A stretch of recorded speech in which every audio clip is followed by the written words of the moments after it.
The Expand Pedal Power Battery Kit is the ultimate solution for gigging musicians who rely on pedals to shape their sound, giving you drop-and-go rechargeable power that's always clean, quiet, and reliable.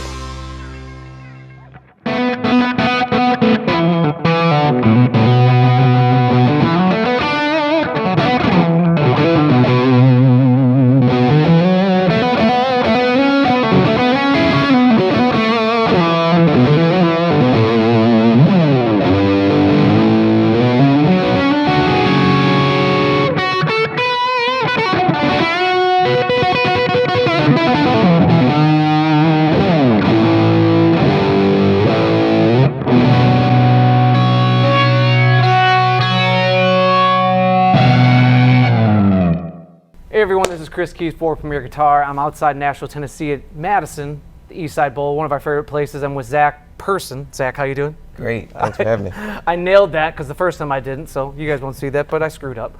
Imagine that.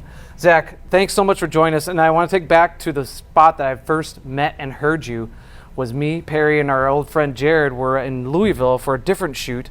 And we're at my favorite place in town, Zanzibar. Yeah. And all of a sudden I hear this guy off yonder just ripping on guitar. We leave the bar, our food behind, and we come into this room and you're just shredding. And we introduce ourselves and we've been in contact ever since, and here we are, finally getting to do a rig rundown. But man, that was a lot of fun, and I'm glad that we crossed paths that serendipitous night at Louisville. Yeah, that was a cool night. I want to talk to you about your trajectory. You got Gibson, man, but I know that you've always had a love for Fender or Fender players. Yeah. Obviously, you noted SRV, Hendrix, the Austin connection. So Eric Johnson's there. Your guy that you've noted a few times is Dave Scher. Yes. But not a Strat to be found here on stage. I haven't, in the past, I haven't been able to make the Strat thing work for me live. Like, in the studio, it's cool. Like, a lot of times messing around songwriting, like, it's cool to get those early sounds that, really inspired me. But live, it always feels like there's not enough weight behind the instrument. Like, I think I got used to playing P90s on stage and, like, having that thickness and the sort of chug that you get, with those higher output pickups. And so every time I try to switch back to the Strat, it feels weird live. But I don't know, maybe one day I'll be able to make it work. I mean, it's a long road ahead. I'm sure you'll have a lot of encounters with another Strat. But tell me about this Gibson that's on your shoulder here. This is a cool one. Yeah, so this is a custom shop 1963 reissue of a SG Les Paul custom. Just got it, I think it's had it for about 3 or 4 months now. Okay.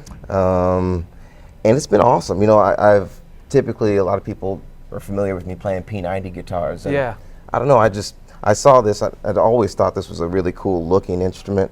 And so I reached out to Gibson and they helped me get one of these, and I've been loving it, man. I mean, it's, again, I haven't played humbuckers as much, but I don't know, this sounds great. I think humbuckers in an SG, that's a cool combination. Obviously, plenty of people have done it. I was gonna say, it's worked for Angus Young for all these years, exactly. dude, and among all those other cats. But there's a lot of holes on this guitar, so tell me about what you've done to it in the four. Sorry, Gibson. Yeah, well, hopefully it's not a loner. Well, no, I love, I'm like more of a hardtail sort of guy. I love the Maestro trim. It's like one of my favorite trim systems out there.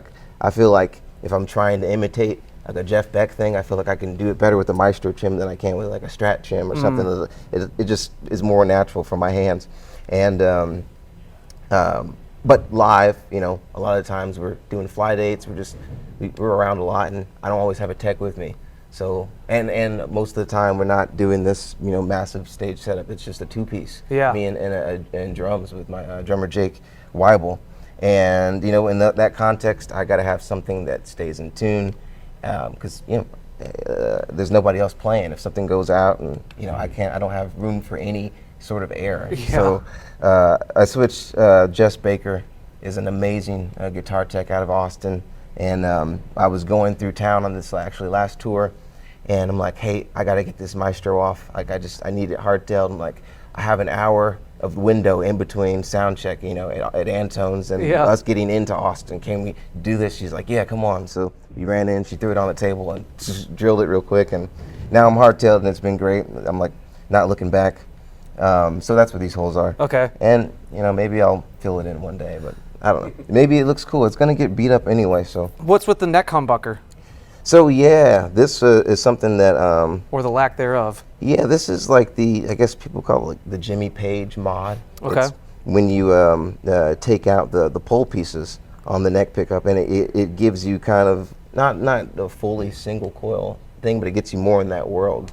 And like I said, having come from, you know, that Stevie, you know, sort of like lineage, like I love those single coil neck pickup sounds, and I don't know, it gets you somewhere in that territory. Can we hear it a little bit? Yeah. So we're going through the Marshall, which I guess we'll talk about in a second, and then I've got a Rat on as my drive, and I actually love.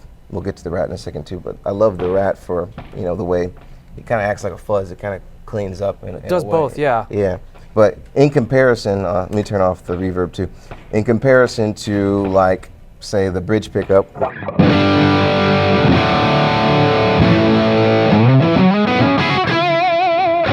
You switch to this, and it cuts the output, so it actually gets quieter, which helps with it clean up. But you get, if you roll down, you.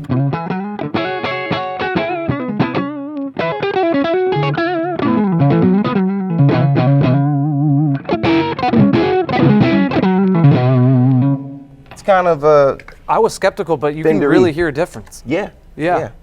I don't know. Now, do you ever use the middle pickup? Because that looks way low in terms of like where the other two are sitting. I don't use it that much, to be honest. I mean, I hope, I have aspirations to use it in the future, but for the time being, it's just kind of an aesthetic little thing there. Yeah. Now, what should we know about strings you're using and tunings that are going on, let's say, this set you're playing with Rhett? Yeah, I mean, I'm nothing special tuning wise. I'm mostly a standard sort of. I try to stay in standard as much as possible. And string wise, it's just 10s, Ernie Ball, Diodario. Gotcha. Anything you can get? Anything I can get. 10 to 46s? 10 to 46. All right. Yeah. I've gone up and down, but I don't know. That feels good to me. You know. What about picks? Is there anything special you use there? Yeah, I kind of ruined myself because I can't play anything other than these. Oh, really? What are these? These Dunlop Flow pickups. Like the .86 with grip. That makes such a difference because I used to drop picks all the time. Oh yeah.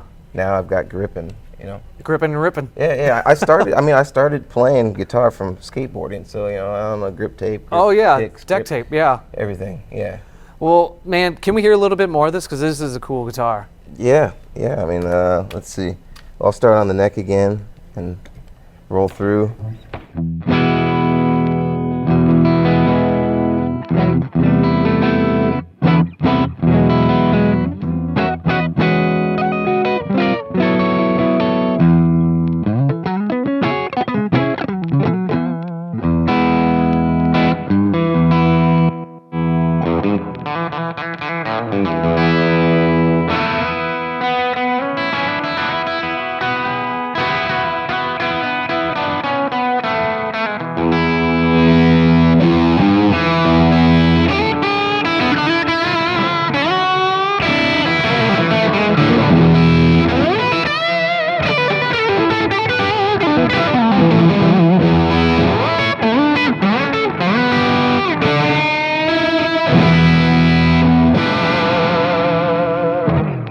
Yes, sir. Yeah. Should we move on to the next guitar? Let's do it. So what do we got over here? In the Gator Mini Vault, I've got. By the way, this is a game changer for flying. If anybody is looking for a good flying solution, this is the best thing I've found to protect your guitars on the road and in transit. It looks like it would give the airlines a challenge. Yeah. No, I think I did a video of that on my YouTube channel. If anybody wants to check that thing out. So this is mostly a 1967-ish, I believe, Gibson SG Special.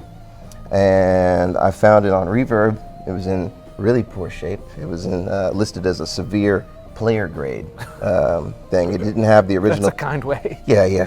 It didn't have the original pickups in it. It had the original tuners, but it had a refinish. There was a break that had happened here on the back. I guess not a headstock break, but truss rod something, or end pin, because something had hit the the strap button there. Okay. I believe the plastics may be original, but it was like the wood and the neck shape and everything that I was kind of after. Original frets too. But I got it, and I don't know, just these late 60s necks, some people hate it. I kind of like it for certain applications, this like really tiny neck that fits like right in, I don't know, in the palm of your hand, and it's narrow, but it's chunky. The first guitar I played that felt like that was Tyler Bryant's like 1962 Strat. It like reminds me of, yeah. It reminds me of that. So I love the way it feels for chords, and I don't know, if I'm just sitting at home, and it's a really comfortable neck. But I did some things to it. I drilled the holes, put in the Grover-esque things, put in some Aux 4 from the UK, P90s. I took off the Maestro. I mean, I wasn't precious about it. It was already. It was a severe player grade. Exactly. Yeah. But it's really cool. I love playing it. A lot of people have heard it. I did a video with this and a Rat straight into a super reverb, and that seemed to like take off on social media. People really like the combination and sound of that, and yeah. Would you say this is kind of the number one, or I know that we started with this one, but no, I guess if we're talking about like, you know, length of time, it's probably the number one. If there was a fire and I had to grab one electric, it'd probably be this one over that, just because it's newer and I could get another one of those pretty quick. But yeah, this is special. It's a really, it's in the name, but it's special. Yeah. Yeah. Well, let's hear this special. Yeah. Let's see. Here we go again.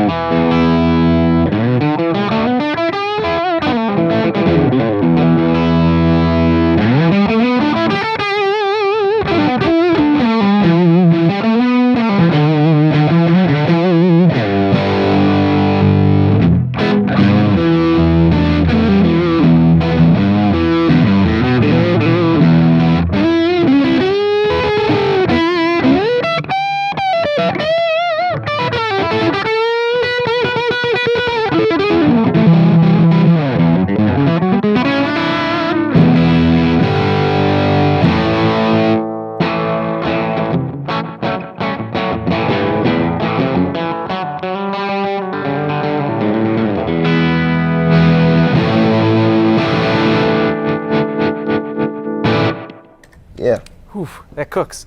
Now, what do you like about the P90s? You had mentioned before they're kind of your home spot. Yeah, well, again, coming from that sort of Fendery world, when I first entered the world of Gibson, I was looking for something that was kind of in that territory, just something that was, like you had. It's nice. They have an openness to them.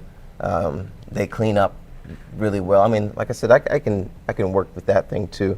But it's just different.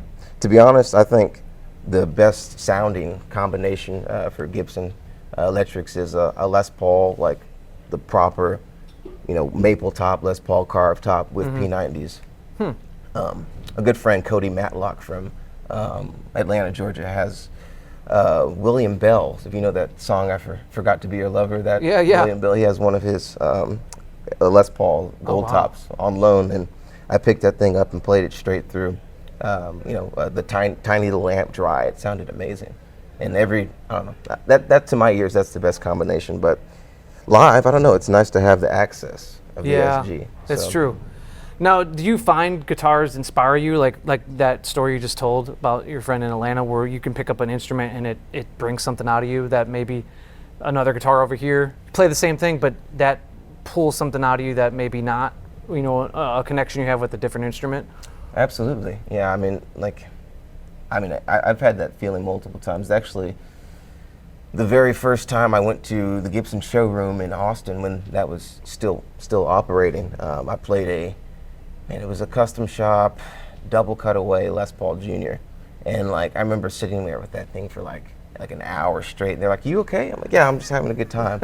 And I took that guitar on loan for a minute, and then my manager at the time, who I'm not with anymore, had asked me to do a photo shoot, and he's like, "You need a black guitar." It was all black, everything, like black clothes, and I'm like, okay. So I took it back and asked for a black guitar, and we did the photo shoot. And then I was like, hey, can I switch back for that guitar? And they're like, it's gone. Somebody bought it. Oh no. And yes, I mean that one still haunts me. Oh shoot. But yeah, there's definitely special guitars out there, and I think this is one of them. Cool, man. Well, let's move on. There's another special guitar. It's right behind you. Let's see this beauty. Let's do that. Do you mind throwing that in the stand? Dude, I'll be your tech. Thank you. So this is Jeanie, the 1957 LG1 that was converted to an LG2 by a lady named Elaine Fiolin. So I'm a big Chris Stapleton fan. Okay. And he famously plays that LG2.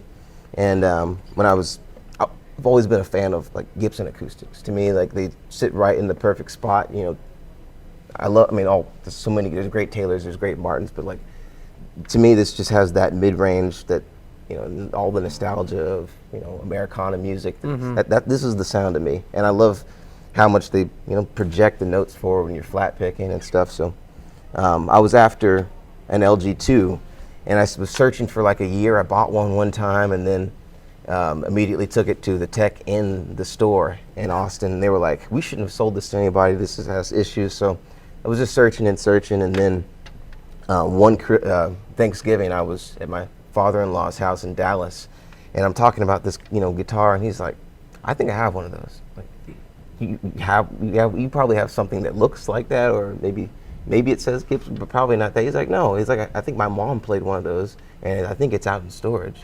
I'm like, oh, we got to go right now. Yeah. If that's true. And so we go out into, like, you know, it's like, I think it was like 20 degrees or something, and it's like, you know, snow, like, you know, sleeting, and we're out and like searching through, you know, these dark storage units and stuff. Oh, this is like Storage Wars. Yeah, exactly. Yeah, yeah. Because he lived, he had a storage business that was like on the same property, and so yeah, we're searching through, and there's cobwebs and everything, and like, oh wait, there it is. There's that fake alligator case back there, and so like pulled it out, and sure enough, this was in there, and it was messed up. The strings were like a ½ inch or more, like off of the fretboard. This part was completely caved in, like something had fallen and pushed the wood in there.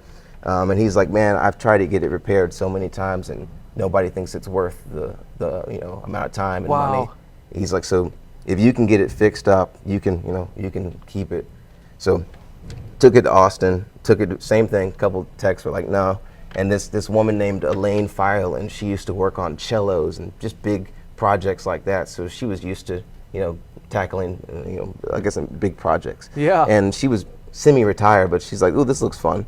So she completely redid it. She took the top off. She put new bracing on. She kept one of the braces, just, you know, for mojo. But so it got a complete rehab. Yeah, and she X-braced it, so it changed from, you know, the LG1 to the LG2 sort of spec. Is that the main difference for people that don't know, including myself? I'm pretty bracing? sure. Yeah. Okay. I mean, somebody might correct me, but I'm pretty sure that's the main difference. And then I put this LR Bags pickup in there, and put, you know, the Jeanie nameplate to commemorate my wife's grandma. Yeah, that's awesome. Yeah. Well, we got to hear it. Yeah, right now, I mean, right now it's a whole step down with some pretty light strings because I was doing a specific project, but yeah.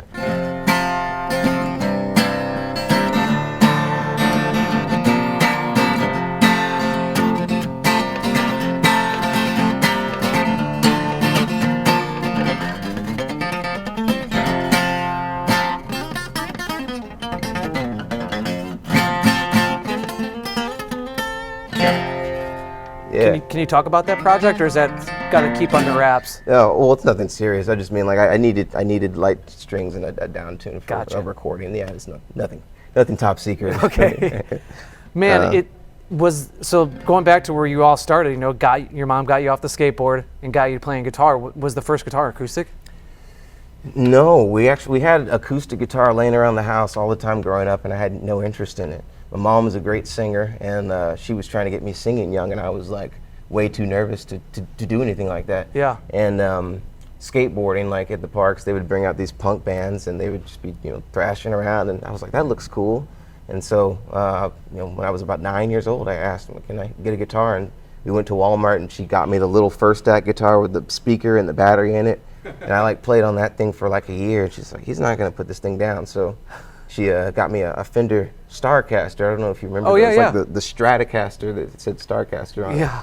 I got one of those, and then quickly started taking lessons from Baxter Clement, who now has the Casino Guitars YouTube channel. Oh, that's the connection. Yeah. Okay. So, yeah, at an early age, he was teaching me. He's like, what are you listening to? And I'm like, Three Doors Down, some other stuff. He's like, you need to be listening to like Stevie Ray Vaughan, Eric Clapton, all those sort of acts. And so, yeah, he got me kind of on that trajectory, and yeah, just kind of went from there. That's awesome. I thought it was just kind of a thing like, happenstance, or just like, hey, let's do a video together. So, Baxter, you have like a great backstory. I didn't. Yeah. Awesome. I mean, him and his wife were kind of like my godparents in a sense. Yeah. That's cool, man.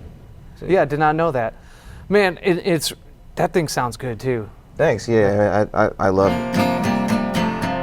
It's a cool, special guitar. I don't usually bring it on the road, but I brought it just to be able to talk about it today. Oh, that's awesome. Well, I really appreciate you doing that, and that's a cool story to share. Should we get you back on either one of the SGs? Yeah. The one being the replica. Let's do it. I'll do the custom. What strings are you running? These are D'Addario NYXLs.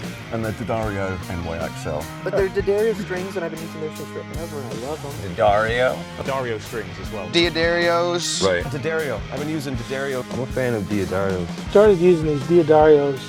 I like the D'Addario NYXLs. These are D'Addario, and I got the NYXLs on here.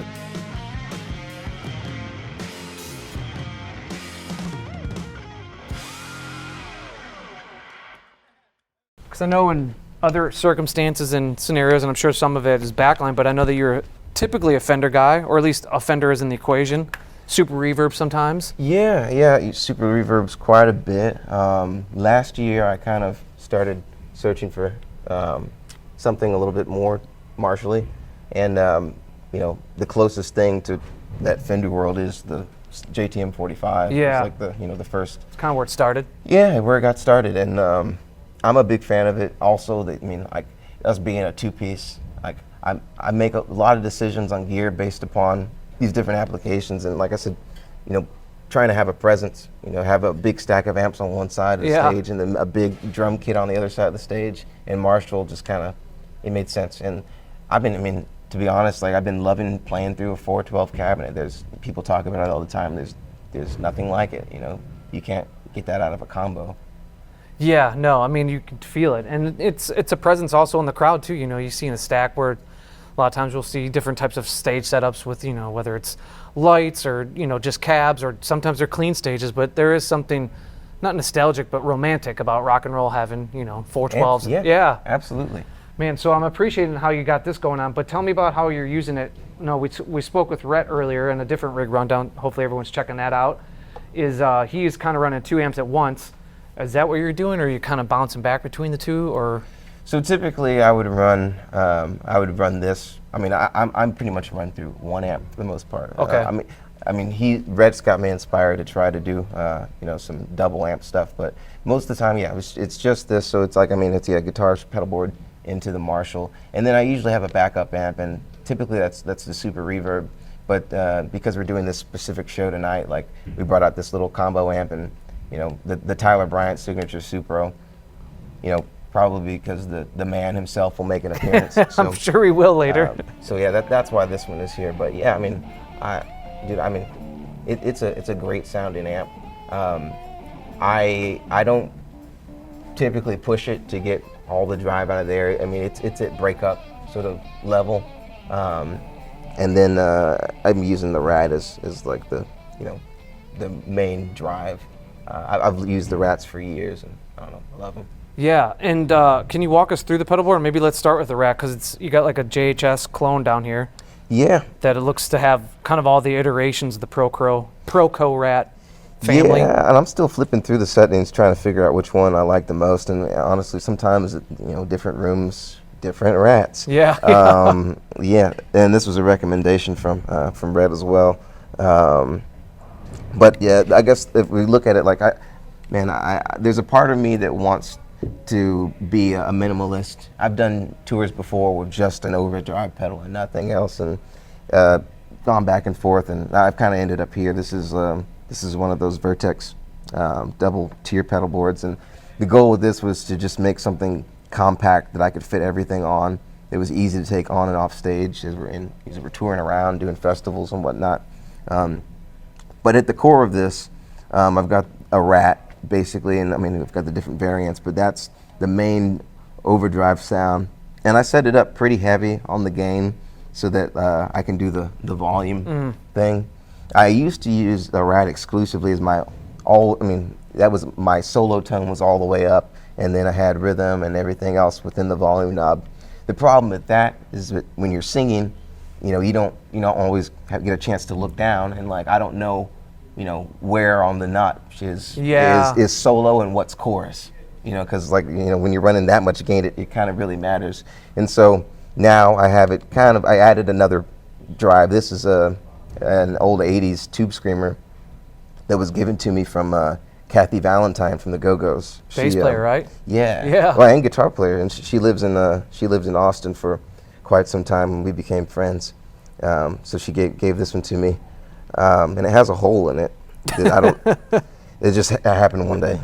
I didn't step on it too hard. I guess it's just old. I mean, it's old, yeah. Yeah, but I'm using that mostly as a boost with the drive down into the Rat, and I did that just because now most of this is kind of clean territory. Fully up gives me a good chorus sound, and then my lead, I do step on a boost now, just so I can know where I'm at when I'm singing. Can we hear kind of the differences with the volume down, then the Rat kind of all up, and then with the Ibanez on too? Yeah, so if I'm doing a chorus, here we are at the top.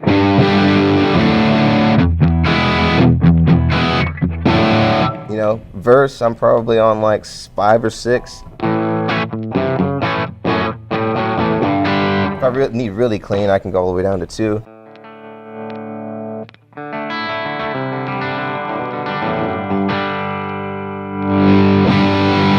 And then I get just a little bit more sustain out of not really as much dirt, just like I said, longer, more sustain on the lead note. So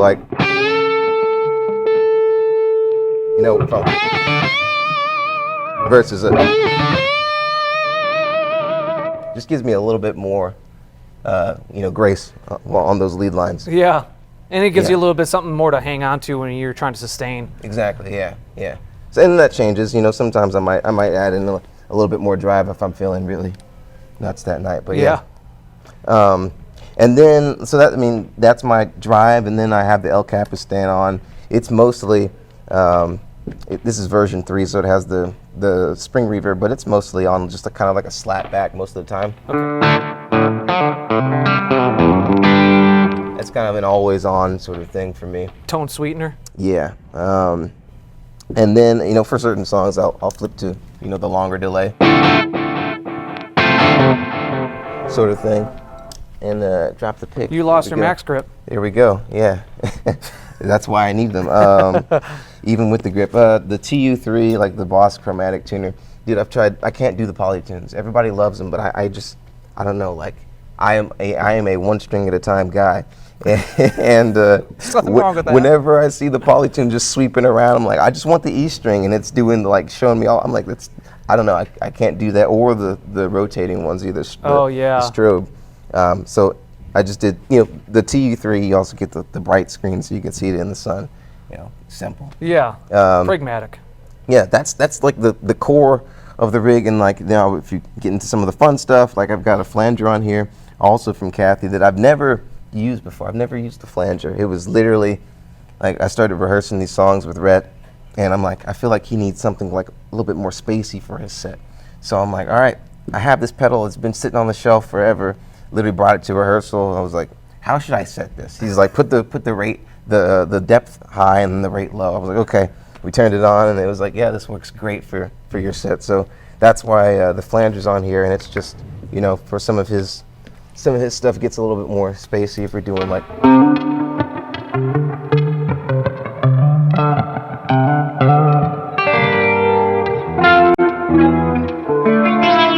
that's what it's on there for. So.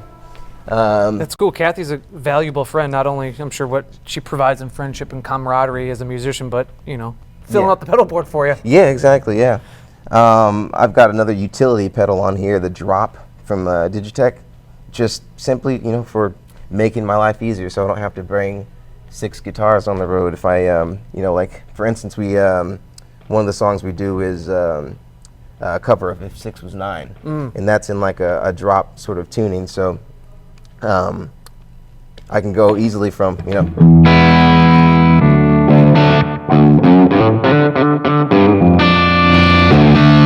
and yeah, I can do whatever. You can even get into some like aerial pose and baritone sort of like spaces.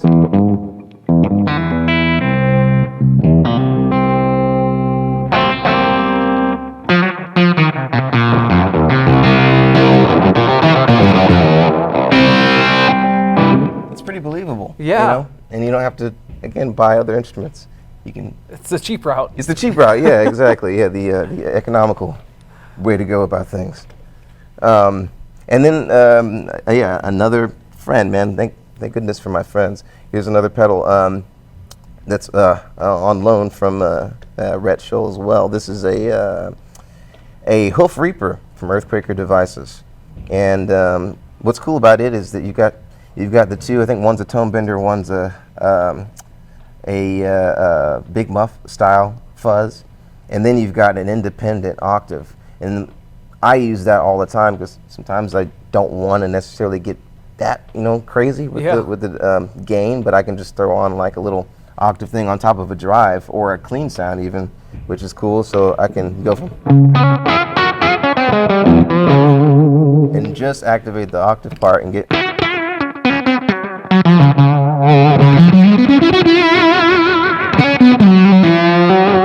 And then if I want more fuzz, then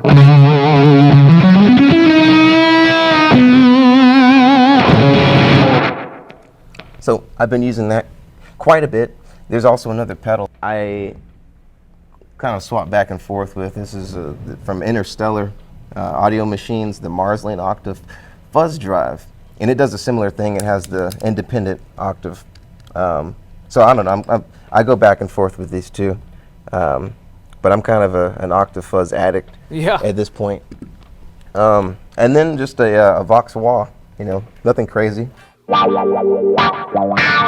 don't use it to do like the wah wah thing much, except for there's one song where we do that, but mostly it's just kind of like an EQ sort of thing. A filter. Or if I want to get like more sustain, like if I'm doing you can accentuate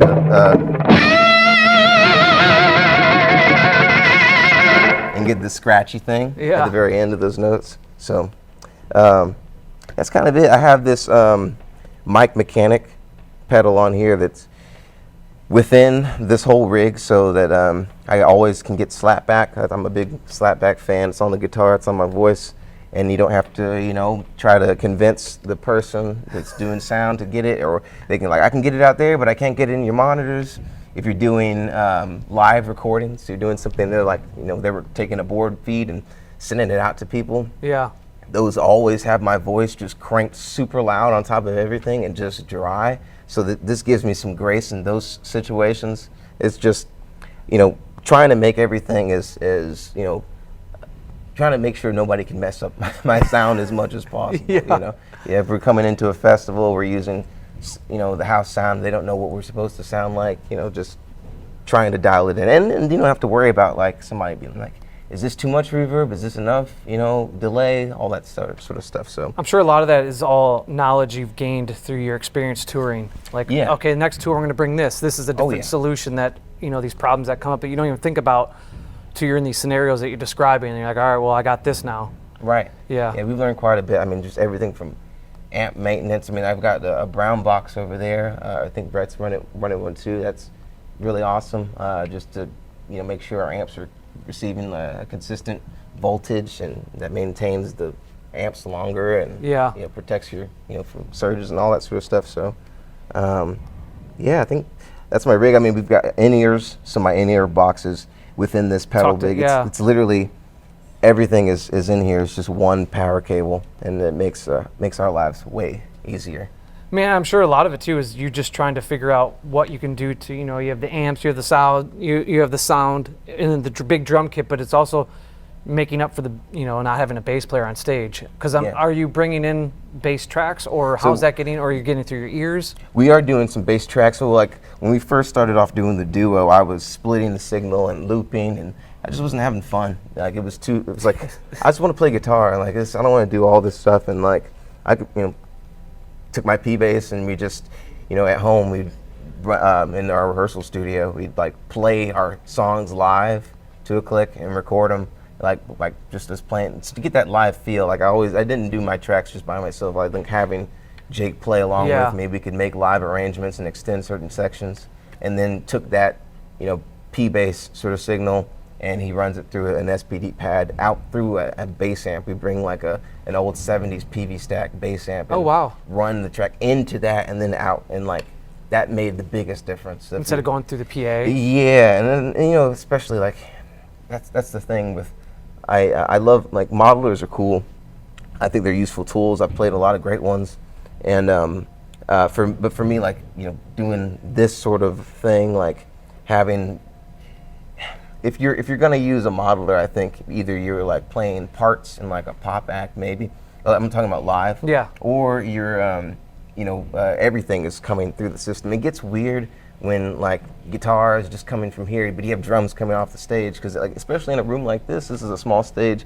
Mostly everybody's standing right here, so like they're getting blasted by drums. Maybe they're getting blasted by bass, but guitar's coming from here. It's like a weird disconnect. And like the way we mix ourselves, especially on the road, like before the PA is even on, like I have my amps on, the guitar amps, bass amp, and the drums, and I go out and stand in front and listen to the mix of stuff coming off, because again, the people here, they're not really getting as much of the PA. And, they're getting the stage mix, and then that's kind of supplementing. Even vocals, like I make sure I have plenty of vocals through these front wedges, so the people here can hear the vocals, clearly. It's I don't know. It's a moving target, but yeah. But well, you bring up vocals. Is like, how much of your mom's background in being a singer influenced you? Because on the second record, Let's Get Loud, obviously it's guitar playing, that people that watch these things are coming to you for, but your singing is just up there just as much with your guitar playing. So I'm curious about how much your mom has helped guide you down that path, or she's been hands off and let you figure it out on your own. Yeah, I mean, early on, we were always singing around the house, singing in the car, like, a lot of Bill Withers, a lot of, she was listening to Lenny Kravitz, listening to Prince, everything. We had Temptations. It was all over the place. Yeah. So the music was just always on in the house. So she exposed me to a lot of good music growing up. I got good singers with that list. Yeah. So the first solo I memorized was the saxophone solo from Just the Two of Us. Okay. Every time we got in the car, I was like, "Can we listen to that song?"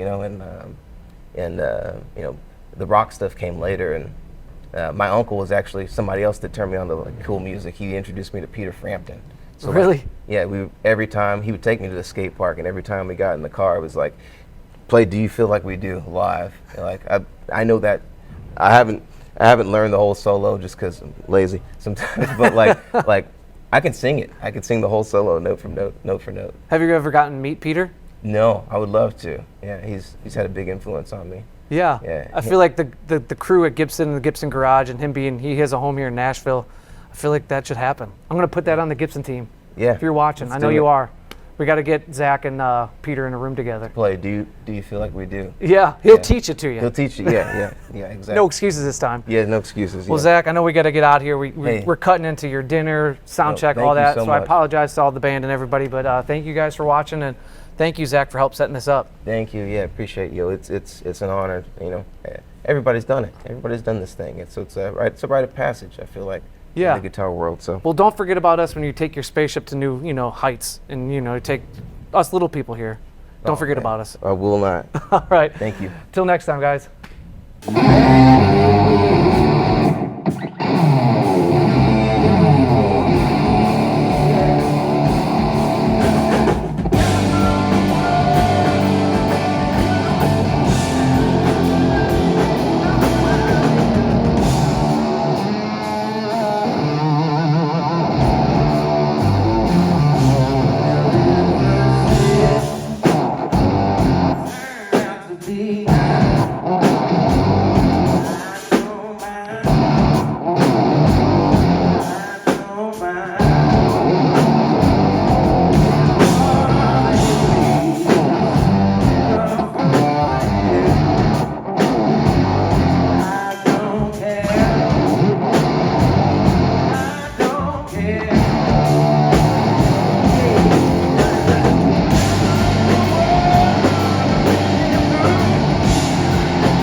The reason we only stock D'Addario strings is because D'Addario strings are perfect. When people come in here, they think that we get them for free or something like that, but we don't. We have no other reason except for dependability and tone.